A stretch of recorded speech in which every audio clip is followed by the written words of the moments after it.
नमस्कार मेरे प्यारे बच्चों, मैं नीरज कुमार। जैसा कि मैं लास्ट लेक्चर में आप लोगों को force and laws of motion chapter पढ़ा रहा था, ठीक है। तो आज के लेक्चर में उसी चैप्टर को हम लोग कंटिन्यू करेंगे। तो आइए एक बार फटाफट हम लोग क्या करते हैं, रिवाइज कर लेते हैं चैप्टर को, ठीक है। तो जैसा कि मैं force and laws of motion में आप लोगों को बता चुका था कि फोर्स क्या होता है, ठीक है। पुश और पुल क्या होता है, फोर्स, ठीक है। किसी भी चीज़ को खींचना या धक्का देना ही मेनली फोर्स कहलाता है। फोर्स के बारे में हमने आपको दो तरह का फोर्स बताया था, एक बैलेंस फोर्स बताया था और एक अनबैलेंस फोर्स बताया था। बैलेंस फोर्स वो फोर्स होता है जिसमें एक ही ऑब्जेक्ट पे दो अपोजिट डायरेक्शन से सेम मैग्नीट्यूड के फोर्स लगते हों तो उसे हम बैलेंस फोर्स कहते हैं। बैलेंस फोर्स में रिजल्टेंट हमारा हमेशा जीरो होता है और ऑब्जेक्ट के ऊपर कोई भी रिजल्ट या इफेक्ट हमें नहीं दिखाई देता है। दूसरा बताया था अनबैलेंस फोर्स, ठीक है। अनबैलेंस फोर्स क्या होता है कि जब एक ऑब्जेक्ट के ऊपर फोर्स लगाया जाता है और रिजल्टेंट हमारा जीरो ना आए तो ऐसे ही फोर्स को हम क्या बोलते हैं, अनबैलेंस फोर्स, ठीक। इसी कड़ी में हम लोगों ने आगे पढ़ा था कि Newton first law of motion, ठीक है। तो Newton first law of motion हमारा क्या था कि कोई भी ऑब्जेक्ट, ठीक है, अगर मोशन में है या फिर रेस्ट में है तो वो अपने उसी स्टेट को मेंटेन करता है, ठीक है। अपने स्टेट में चेंज वो लाना नहीं चाहता है, ठीक। तो ये होता है हमारा फर्स्ट लॉ ऑफ मोशन, ठीक है, कि अगर कोई भी ऑब्जेक्ट मोशन में है तो वो मोशन में ही रहना चाहेगा, रुका हुआ है, रेस्ट है तो रेस्ट में ही रहना चाहेगा, ठीक है। और तब तक वो ऐसा ही रहेगा जब तक कि उसके ऊपर हम कोई अनबैलेंस फोर्स ना लगाते हों, ठीक है। तो ये था हमारा फर्स्ट लॉ ऑफ मोशन। दूसरा क्या था इसमें, हमारा दूसरा था कि इनर्शिया, ठीक है। इनर्शिया के बारे में हमने आपको क्या बताया था कि कोई भी ऑब्जेक्ट अगर मोशन में है, ठीक है, अगर हम उसे रोकना चाहते हैं तो क्या करेगा कि वो बाहर से एक्सटर्नल फोर्स जो लग रहा है उस ऑब्जेक्ट पे उसका हमेशा अपोज करता है। या फिर कोई भी ऑब्जेक्ट अगर रुका हुआ है, अगर उसे हम मोशन में लाना चाहते हैं तो इस कंडीशन में भी ऑब्जेक्ट क्या करता है, रेस्ट में रहने के लिए ही बाहर से जो अनबैलेंस फोर्स लग रहा है उस फोर्स का अपोज करता है, ठीक है। इसी में हमने एक आगे भी पढ़ा था, हाँ, इनर्शिया का यूनिट होता है केजी। और इसी में आगे हम लोगों ने पढ़ा था कि फ्रिक्शन क्या होता है। फ्रिक्शन भी हमने आपको बताया था कि फ्रिक्शन भी एक तरह का हमारा फोर्स होता है कि जब भी कोई भी ऑब्जेक्ट मोशन करता है या मोशन करने की अवस्था में होता है, टेंस टू मोशन होता है, तो ऐसे कंडीशन में ग्राउंड से सरफेस पे उस ऑब्जेक्ट पे बैक डायरेक्शन में एक फोर्स लगता है, उसे हम क्या बोलते हैं, फ्रिक्शन फोर्स। फ्रिक्शन फोर्स क्या करता है, हमेशा मोशन ऑफ ऑब्जेक्ट का अपोज करता है, ठीक है।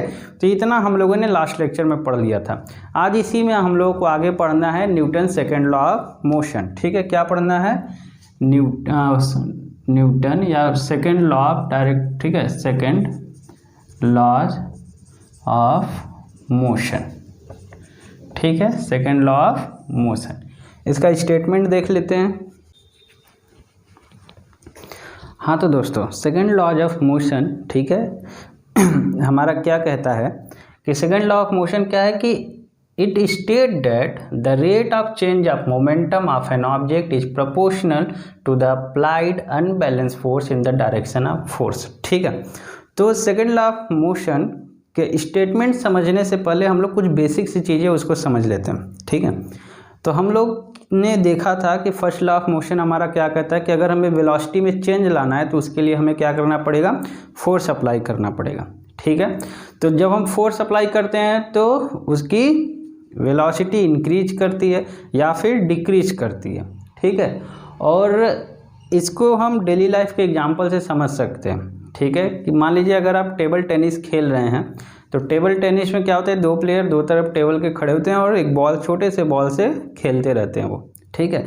तो अगर उस टेबल टेनिस के बॉल से मान लीजिए आपको चोट लगता है, आपको हिट होता है तो बहुत कम चोट लगेगा, उससे पेन बहुत कम होता है। लेकिन दूसरे तरफ अगर हम लोग देखें कि मान लीजिए कि अगर कोई क्रिकेट, ठीक है, बैट्समैन है, ठीक है, बैट्समैन क्या करता है, किसी बॉल को हिट करता है और वो बॉल खूब दूर जा कर के कोई पर्सन खड़ा है उसको लग जाए, ठीक है, तो क्या करता है, वैसे कंडीशन में चोट ज़्यादा लगता है, ठीक है। क्यों, दोनों में अंतर क्या है कि फर्स्ट वाले केस में क्या था, बॉल जो है कम डिस्टेंस चला, उसकी एक्सेलरेशन कम हुई, टाइम कम लिया उसको पहुंचने के लिए अपने एम तक। लेकिन सेकंड कंडीशन में एक्सेलरेशन, जितना डिस्टेंस कवर किया एक्सेलरेशन उसकी बढ़ी है, ठीक है। दूसरा टाइम कंज्यूम किया है तब जाकर के उसको हिट किया है, ठीक है। तो दोनों केस में अलग अलग कंडीशन है।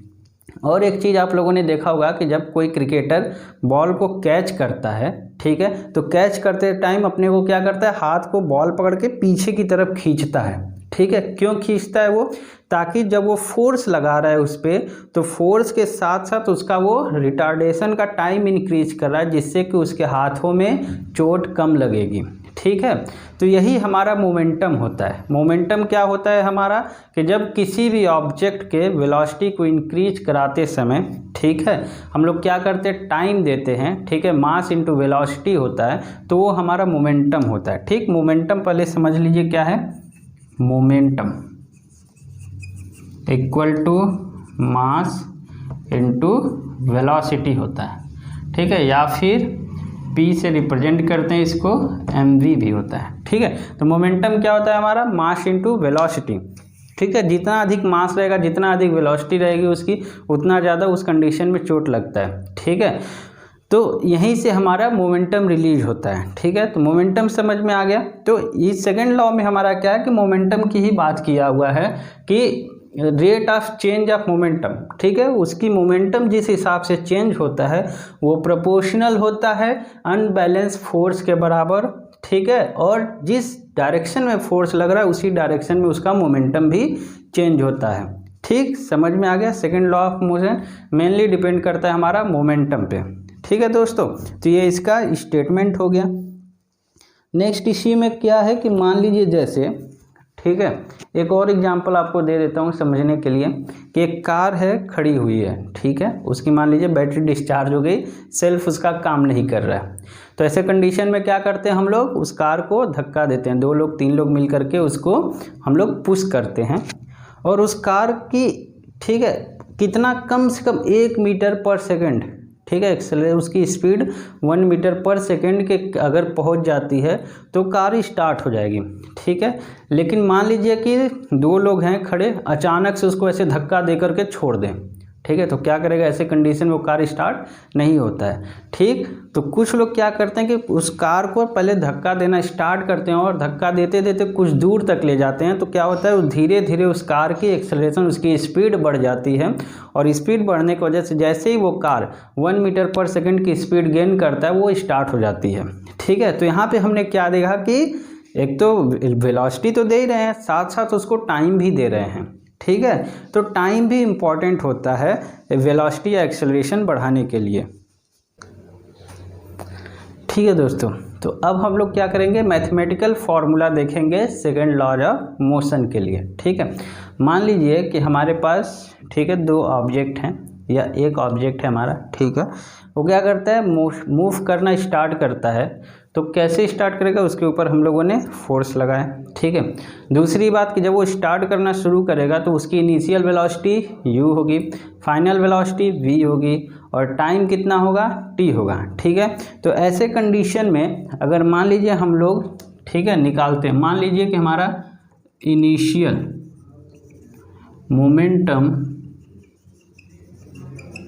p1 है, ठीक, और फाइनल मोमेंटम p2 है, ठीक है। तो चेंज इन मोमेंटम क्या हो जाएगा हमारा, p2 माइनस p1, इतना होगा, p2 माइनस p1, ठीक है। तो अगर हम फॉर्मूला लिखे, मोमेंटम इक्वल टू, हमको फॉर्मूला पता है क्या होता है, mv माइनस इनिशियल क्या हो जाएगा, mu, ठीक है।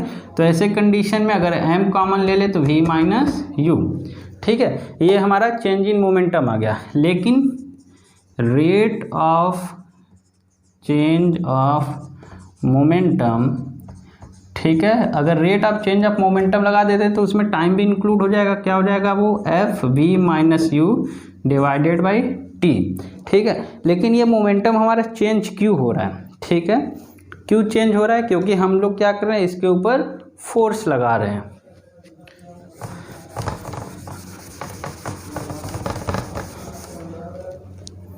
ठीक। तो F directly proportional M V minus U upon T. अगर हम प्रोपोर्शनलिटी कांस्टेंट हटा देंगे तो के M V minus U upon T.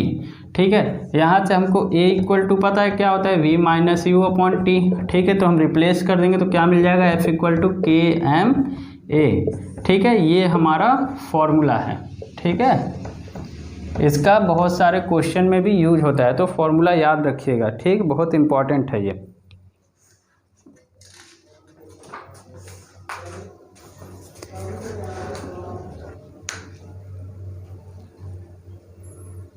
ठीक है दोस्तों, तो दो फॉर्मूला यूज होता है, एक तो ये भी फॉर्मूला यूज होता है, एक ये होता है, और एक होता है तुम आपका F equal to M A. ठीक है, ये 3-4 फॉर्मूले जो हमें इसमें न्यूमेरिकल में याद करने होंगे, इसको अप्लाई करके सॉल्व करना होगा। ठीक है दोस्तों, तो चलिए इसके ऊपर हम लोग एक न्यूमेरिकल देख लेते हैं।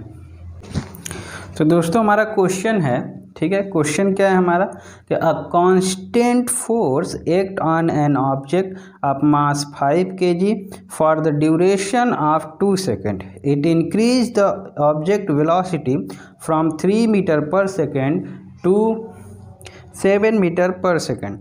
Find the magnitude of the applied force. Now if the force was applied for a duration of 5 seconds, what would be the final velocity of the object?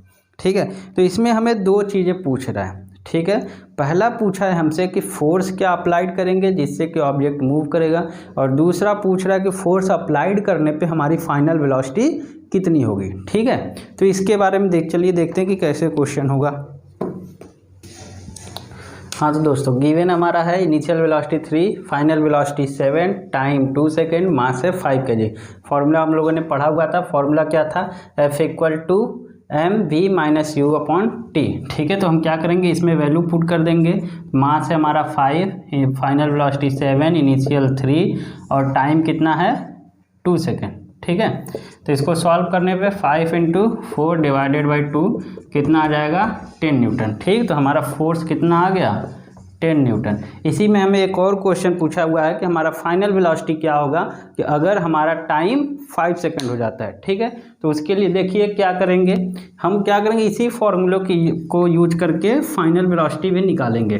ठीक है, तो क्या करेंगे, इस फॉर्मूले को हम क्या कर सकते हैं, वी में अगर कन्वर्ट करना हो तो F × T divided by M plus ये u इधर जाएगा तो plus u equal to V. ठीक है, इसमें वैल्यू पुट करते हैं। फोर्स हमारा है 10 न्यूटन, टाइम है 5, मास भी है 5, इनिशियल वेलोसिटी 3, v की वैल्यू निकालनी है। ठीक है, तो 10 + 3 कितना आ जाएगा, v की वैल्यू 13 मीटर पर सेकेंड। ठीक है, तो फाइनल वेलोसिटी हमारी कितनी आ गई, 13 मीटर पर सेकेंड। ठीक है, तो ये आंसर था, इस पर हम लोगों ने न्यूमेरिकल देखा। ठीक है, और भी कुछ इसमें न्यूमेरिकल है, आप लोग उसको प्रैक्टिस करिए, अगर उसमें भी डाउट आता है तो आप हमसे पूछ सकते हैं।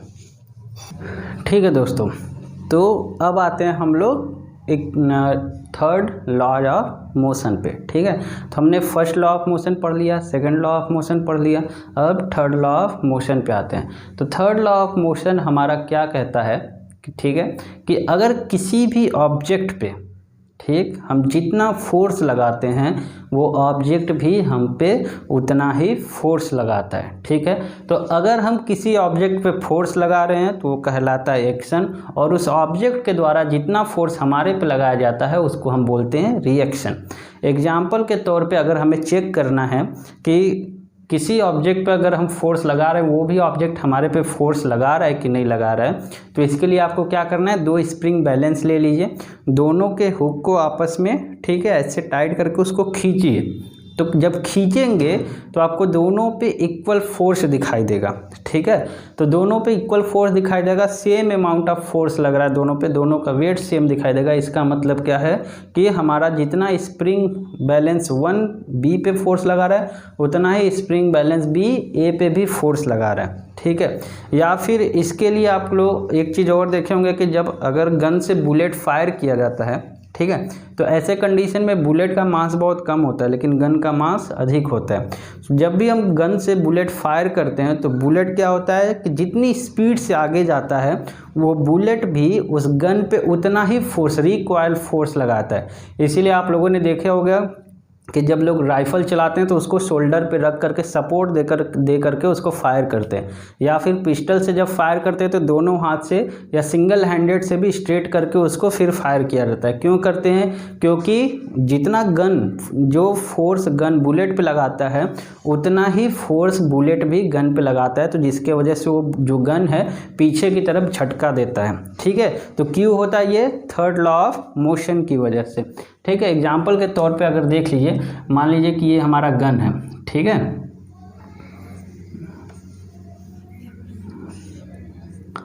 ठीक, ये हमारा गन है। ठीक है दोस्तों, ठीक है, तो ये हमारा मान लीजिए गन है। ठीक, तो इसके अंदर क्या है कि ये, ठीक, ये हमारा बुलेट होता है। ठीक है, तो बुलेट क्या करता है कि बुलेट आगे की तरफ मूव करता है तो ये पीछे की तरफ भी इस पर फोर्स लगाता है। ठीक है, तो ये क्या करता है कि ये पीछे की तरफ भी फोर्स मान लीजिए 10 न्यूटन के फोर्स से बुलेट आगे जा रहा है तो 10 न्यूटन का फोर्स ये पीछे भी देगा। ठीक है, तो जो पीछे की तरफ झटका देता है इसी को बोलते हैं क्या हम लोग? Recoil force. ठीक है, क्या बोलते हैं? Recoil force.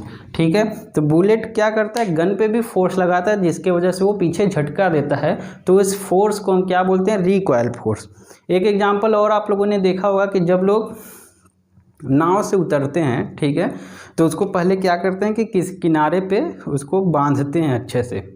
ठीक है, अगर उस बोट को, उस नाव को अगर ना बांधा जाए, एक पैर आप उस बोट पर रखिए, दूसरा पैर जब किनारे की तरफ बढ़ाएंगे आप, तो क्या होता है कि बोट पीछे की तरफ मूव कर जाता है। ठीक है, क्यों करता है? क्योंकि जैसे ही आप पैर से, ठीक है, पुश करते हैं आगे बढ़ने के लिए, तो क्या करते हैं? उस नाव पे फोर्स लगाते हैं ताकि आप आगे जाएं, तो वो नाव भी क्या करता है? आप पे फोर्स लगाता है, जिसके वजह से वो नाव पीछे की तरफ बैकवर्ड डायरेक्शन में मूव कर जाता है। इसका एक और रीजन भी की है कि जब हम लोग चलते हैं, ठीक है, जब चलना स्टार्ट करते हैं तो क्या करते हैं कि ज़मीन पे हम लोग क्या फोर्स लगाते हैं। ठीक है, तो जैसे यहाँ पे हम लोग पुश किए ज़मीन की तरफ, तो ज़मीन क्या करता है? ग्राउंड भी हमारे ऊपर फोर्स लगाता है, जिसके वजह से हम लोग आगे की तरफ एक्सेलरेट होते हैं। ठीक, तो ये भी किसका रीजन है? किसका रीजन है? थर्ड लॉ ऑफ मोशन का है।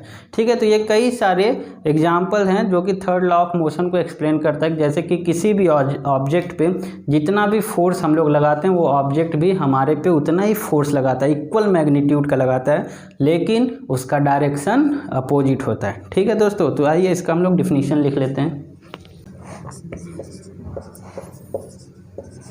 To every action to every action there is an equal and opposite reaction and they act on two different object। ठीक है, ओके दोस्तों, तो मान लीजिए कि अगर जैसे कि ये ऑब्जेक्ट है, ठीक है, ये एक क्यूबिकल बॉक्स है।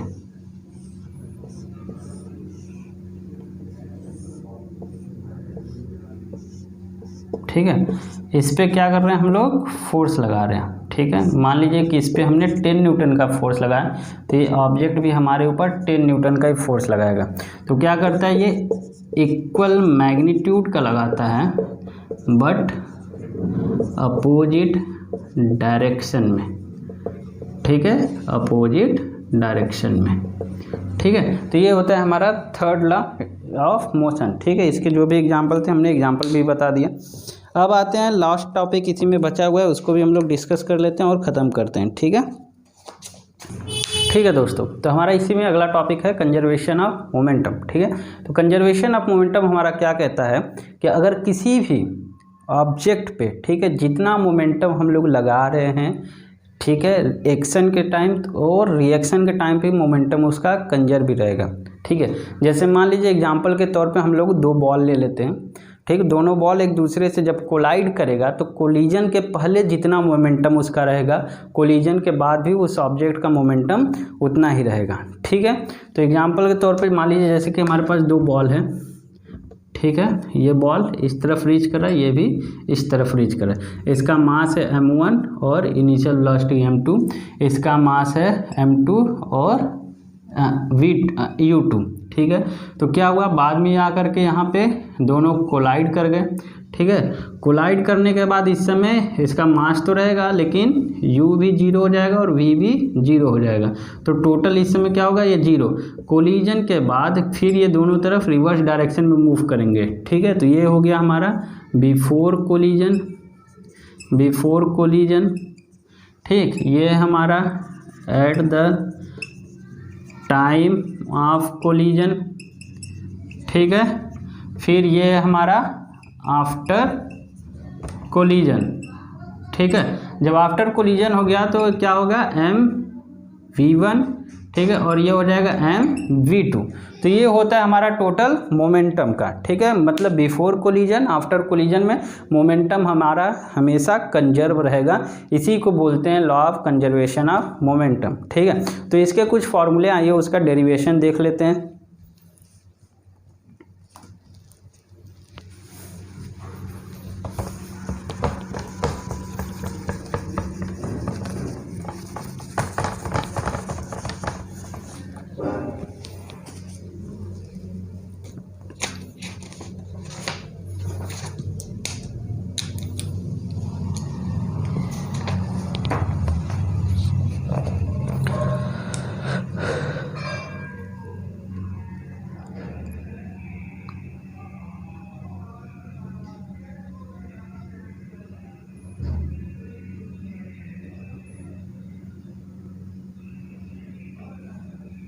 ठीक है, देखिए जैसे कि मान लीजिए कि हमारा ये एक मास ma का बॉल है, इस तरफ मूव कर रहा है, ये हो गया हमारा मास mb। ठीक है, ये इस तरफ मूव कर रहा है, दोनों कोलाइड हुए। ठीक है, दोनों बॉल ab, और कोलिजन के बाद भी क्या होगा, मास ma हमारा इधर मूव कर गया और मास mb इधर मूव कर गया। ये हो गया हमारा बिफोर कोलिजन। ठीक है, बिफोर कोलिजन, और ये है आफ्टर कोलिजन। ठीक है, आफ्टर कोलिजन। तो ऐसे कंडीशन में मान लीजिए कि हमारा क्या हो जाएगा, ma क्या होगा, ua minus ub divided by 2। mb क्या हो जाएगा, मोमेंटम ऑफ बॉल b का क्या हो जाएगा, vb minus ub divided by t। ठीक है, ये भी हमारा v है। ठीक, जब दोनों बॉल कोलाइड कर जाएंगे तो कोलाइड करने के बाद क्या होगा कि ये रिवर्स डायरेक्शन में मूव करेंगे। ठीक है, तो हमारा क्या कहता है लॉ कि F A B equal to minus F B A, मतलब कि बॉल ए जो है बी पे जितना मोमेंटम लगा रहा है उतना ही मोमेंटम बॉल बी भी ए पे लगाएगा, लेकिन अपोजिट डायरेक्शन में लगाएगा। ठीक है, तो यहाँ से हम दोनों का फॉर्मूला लिख देंगे तो क्या में हो जाएगा, M A U A minus V A minus U A divided by T equal to minus M B V B minus U B divided by T.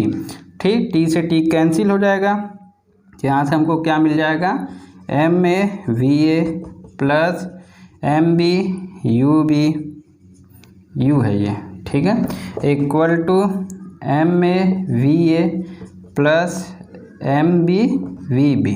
ठीक है, तो यही है हमारा law of conservation of momentum. ठीक है, इसका formula भी यूज होता है। ठीक है, इसके ऊपर भी आप लोग फॉर्मूला ध्यान रखिएगा, फॉर्मूला भी न्यूमेरिकल में अक्सर यूज होता है। ठीक है दोस्तों,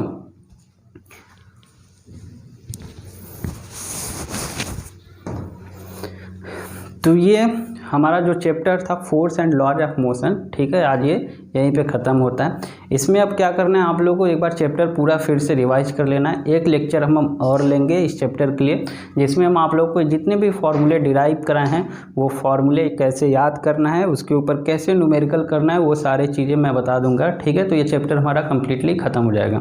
चलिए, तो तब तक उम्मीद करते हैं कि आप लोग ये चैप्टर फिर से पढ़ेंगे अपने से।